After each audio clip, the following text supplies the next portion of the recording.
Next on Worcester News Tonight, Triple E is found in mosquitoes in central Massachusetts. Now residents are urged to take precaution. Plus, the city of Worcester holds a ribbon cutting but forgets to invite the family the playground is named after. Now a redo is in the talks.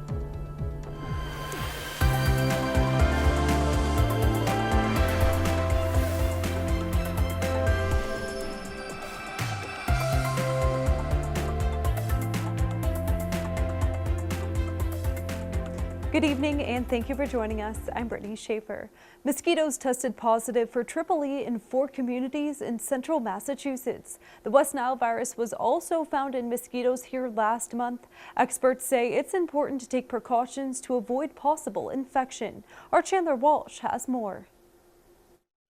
I was born to be a grandmother and protect my kids, my grandkids, and that's what I'm going to do. Deanna Ducharme means business when it comes to mosquitoes. She makes her granddaughters come inside once the sun goes down, and so far they haven't had a single bite. I feel bad, but I'd rather keep them healthy and safe than bringing them outside. The state reported its first human case of Triple E in 6 years in Plymouth County. The Triple E virus will sicken up to 80 to 90% of the people that are infected with it, and unfortunately there's a 30 to 40% mortality rate, and most of those survivors do have severe neurological effects the rest of their lives. Closer to home, the Central Mass Mosquito Control Project says they found mosquitoes with Triple E in Westboro, Southboro, and Hopkinton.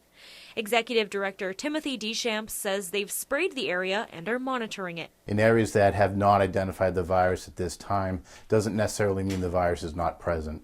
So residents should observe those precautions in any area, whether they've been identified with the virus or not. Deschamps says people should avoid the outdoors during dawn and dusk when mosquitoes are most active. If possible, long sleeves, long pants, minimize any skin exposures, and if you do have exposed skin, we do recommend any repellent with DEET being the most effective. The risk of Triple E is higher for people older than 50 and for children.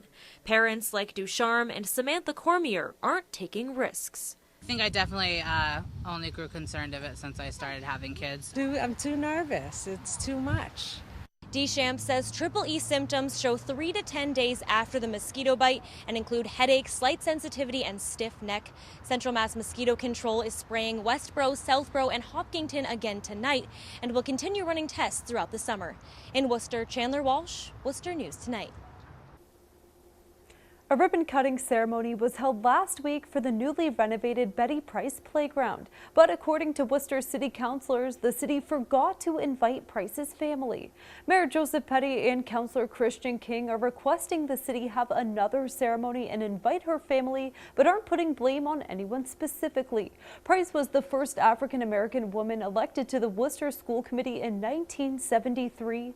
King says it's important to properly respect her and her family's work. Betty Price was an icon in the black community.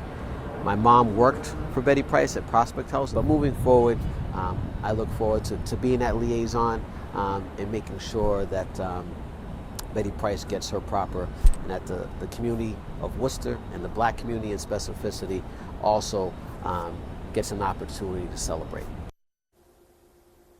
King says he sat down with various members of her family to make sure they do the ribbon-cutting celebration again the right way, but says the family is appreciative of the city's efforts to honor Price's name. The Worcester Fire Department is investigating a 3-alarm fire from over the weekend. The fire broke out in this vacant building on June Street. Deputy Chief Martin Dyer says one firefighter injured his back but was released from the hospital and is doing well. The department believes the fire started in the rear porch and says access to the building was a challenge. Dyer says the building has been vacant since May when it had another fire there. It is already that time to start thinking about heading back to school, and doctors say it's important to make sure children have good habits to stay healthy heading into the school year. As summer winds down, parents need to think about back-to-school physicals. Carewell says each child needs to present proper documentation to the school nurse every 3 to 4 years or every year for athletes. Carewell Urgent Care Dr. Leonard Wace says it's important for students to stay on top of their health all year long, especially as they get ready for a busy school year. The most important thing is well rested, so they should get a good night's sleep ahead of time. Nutrition, of course, is good. Listen, keep up their fruits and vegetables. Hydration is very important. Listen, and then when they're out and about, whenever they do come in, wash their hands, wash their hands, wash their hands. Dr. Wace says it is also important for kids to be all caught up on their vaccinations before heading back to school. The Bravehearts are FCBL champions once again. The Collegiate League baseball team beat the Bristol Blues to claim their 4th title in just 6 years as a franchise. Today, our Erin Keating caught up with the team to see how they are celebrating. She has more.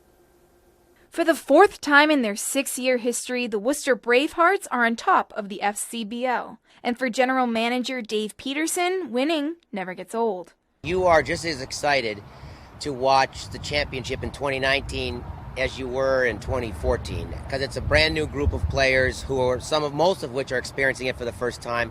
Head coach Alex Dion says a rough start to the season seems like a distant memory for the 4-time champs. This is Dion's first year as manager. He says seeing the team's growth is a proud moment for a coach. And I think early on we kind of had our struggles, and we weren't playing very good baseball for almost a month there, 3.5 weeks at the beginning of the season.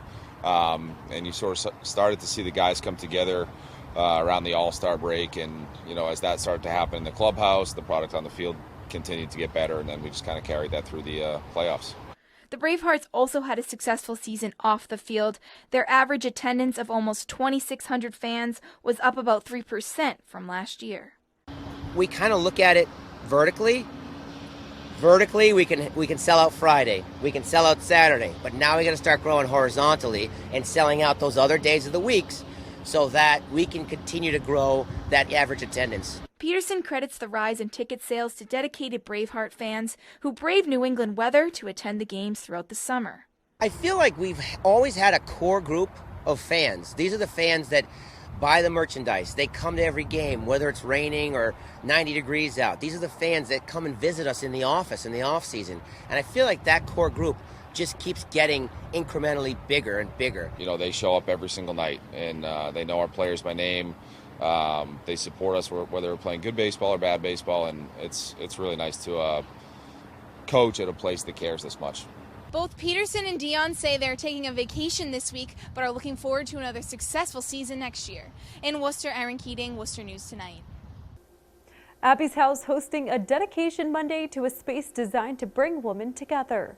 After renovations of their largest property on High Street, the Women's Center is being renamed after their founder. The Annette Rafferty's Women's Empowerment Center is where residents and guests will come together to access programs designed for healing and growth for women and their families. Rafferty says the new space will be the heart and soul of Abby's House.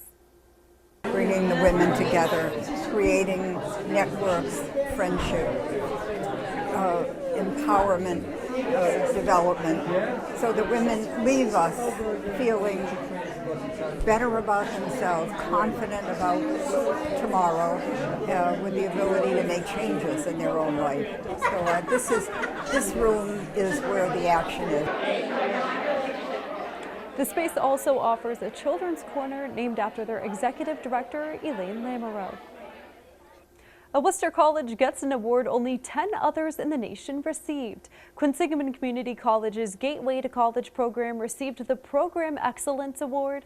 This is the Gateway to College's highest national honor. The award looks at students' first-term success, 1- and 2-year persistence, and graduation. This is the second time QCC's program received the award.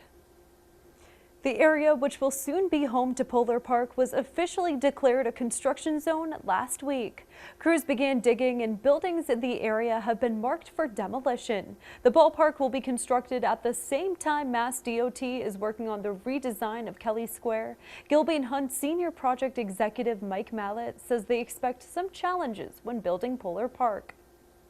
There's actually a lot of coordination between Kelley Square happening at the same time, a lot of road work in the surrounding areas. We've met with a couple of the developers that are actually going to be building other buildings at the same time that we're going to be doing Polar Park. So there's a lot of coordination that has to happen. Mallett says they expect to not only build Polar Park on time, but also under budget.